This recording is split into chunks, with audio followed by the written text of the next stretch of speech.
Bonjour à tous et bienvenue dans cette nouvelle vidéo. Aujourd'hui, je voulais vous faire une petite annonce. Je suis en train de switcher de logiciel de séquenceur, de DAW. Pour rappel, DAW, Digital Audio Workstation, c'est le logiciel pour composer de la musique. J'ai été pendant de nombreuses années sur FL Studio et Logic. Ensuite, j'ai switché sur Studio One, ensuite sur Ableton Live. Et là, je viens de découvrir la nouvelle mise à jour de Studio One 7 et c'est une pépite. C'est une tuerie ce logiciel. Donc je l'ai bien poncé correctement pendant plusieurs jours, plusieurs semaines même. Et en fait, je pense que je vais revenir sur ce logiciel parce que pour vous faire un petit peu une synthèse de tout ça, Studio One en 2024, c'est un mélange de Cubase, d'FL Studio et je pèse mes mots, d'Ableton. Alors parce qu'ils ont incorporé à l'intérieur de ce logiciel un mode session où on peut lancer des boucles, faire un arrangement et ensuite passer en mode arrangement, voilà, comme son nom l'indique, passer en mode arrangement sur la timeline et c'est super. Franchement, c'est vraiment super. Donc on peut soit composer en linéaire, de gauche à droite, ou alors passer ici là en lanceur, ça s'appelle lanceur, et ici vous voyez scène 1, scène 2, scène 3, scène 4, comme Ableton. Là on vient poser par exemple nos accords d'un synthé, de basse, nos drums, et après on vient composer en faisant des glisser-déposer, on vient faire notre arrangement, notre structure. Donc franchement c'est une tuerie, et il y a encore plein d'autres choses que j'ai découvert, comme les raccourcis clavier, c'est le meilleur, c'est le best. Je pensais vraiment que Logic Pro était imprenable, mais là en fait en utilisant Studio One je me dis que waouh, c'est un sacré travail que Presonus a fait.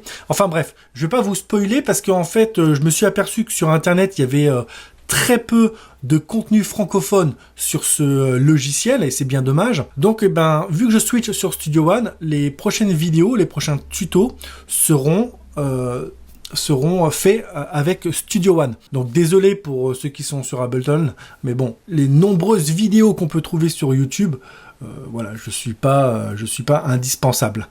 Donc voilà. Donc je trouvais ça intéressant, plutôt du coup partir sur des tutoriels sur l'utilisation de Studio One. Donc là, je vais commencer le tournage des différents tutos. On va partir de la base, pour un débutant qui connaît pas du tout, jusqu'à un mode avancé. Avec toujours, je ferai des petites vidéos astuces, parce que j'ai vu qu'elle avait bien marché, celle d'Ableton, donc je pense que je ferai la même chose sur Studio One. Voilà, donc en gros, vous l'avez compris, les prochaines vidéos seront sur Studio One. Donc si dès maintenant ça t'intéresse de suivre cette formation, on va dire continue sur Studio One, je t'invite à t'abonner. Comme ça, tu louperas pas les prochaines vidéos. Et puis voilà. Donc concernant vite fait Studio One, donc pour celui qui découvre ce logiciel, donc on a une interface comme ça. Donc ça ressemble, comme je vous dis, à Logic Pro et à Cubase. Et d'autres logiciels qui voilà, mais voilà, on sort carrément du style d'Ableton. Alors ce que j'aime bien, voilà, c'est que on a des vraies tranches de console avec des faders. C'est clair. Vous voyez, si on va dans la partie éditer, bon voilà, il y a rien, mais parcourir pour aller chercher. Ah ouais, alors pour chercher les instruments, franchement, c'est le top. Vous voyez, par exemple, vous avez toutes les petites vignettes des différents synthés, des VST instruments que vous pouvez avoir sur votre machine. Donc ça, c'est vraiment top. Franchement, c'est hyper clean.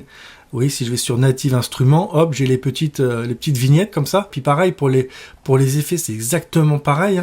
Par exemple, moi j'ai la grosse suite Tirax de IK Multimédia. Vous voyez, hop, c'est vraiment très clean pour chercher ces VST d'effets là. Franchement, c'est top. Et il y a plein de choses comme ça dans Studio One. Puis vous allez voir, même les outils MIDI, c'est incroyable.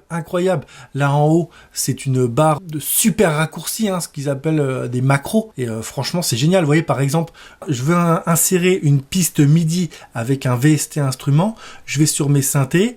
Je sais pas, par exemple, je veux, le sérum. Je clique sur sérum. Hop, ça va me créer une piste.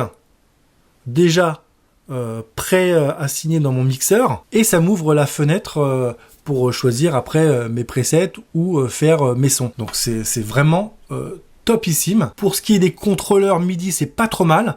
Moi, j'ai le petit clavier M32 de chez Native Instruments, nickel. Tout est bien paramétré, tout fonctionne, tout est déjà mappé. Par contre, j'ai le Launchkey MK4 de chez Novation. Là, par contre, c'est un petit peu plus technique, mais on peut. Donc c'est moins intégré que Logic Pro ou d'Ableton, mais je pourrais faire une vidéo pour mapper ce clavier qui est vraiment top.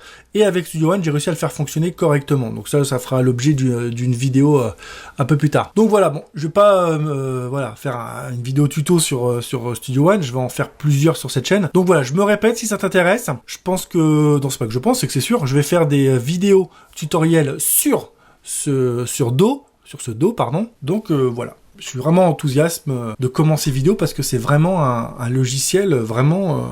Je l'avais quitté pour aller sur Ableton parce que justement Ableton, le côté mode session pour faire du live m'intéressait énormément, mais maintenant qu'ils l'ont intégré dans Studio One, c'est magnifique. Voilà, bah écoute, si ça t'intéresse, hein, je me répète, tu t'abonnes et comme ça je ferai des vidéos sur Studio One et tu verras que c'est un logiciel qui vaut vraiment le coup. Puis en termes de prix, franchement, ça vaut 200 balles pour un nouvel utilisateur et 149 pour quelqu'un ayant Studio One 6 et qui ferait l'upgrade. Voilà. Donc c'est vraiment pas cher, ça reste correct, hein, franchement, ça dans les prix d'un Logic par exemple. Sauf que là c'est dispo sur la plateforme macOS et sur Windows. Voilà, je te dis à bientôt et merci d'avoir regardé cette vidéo. Salut.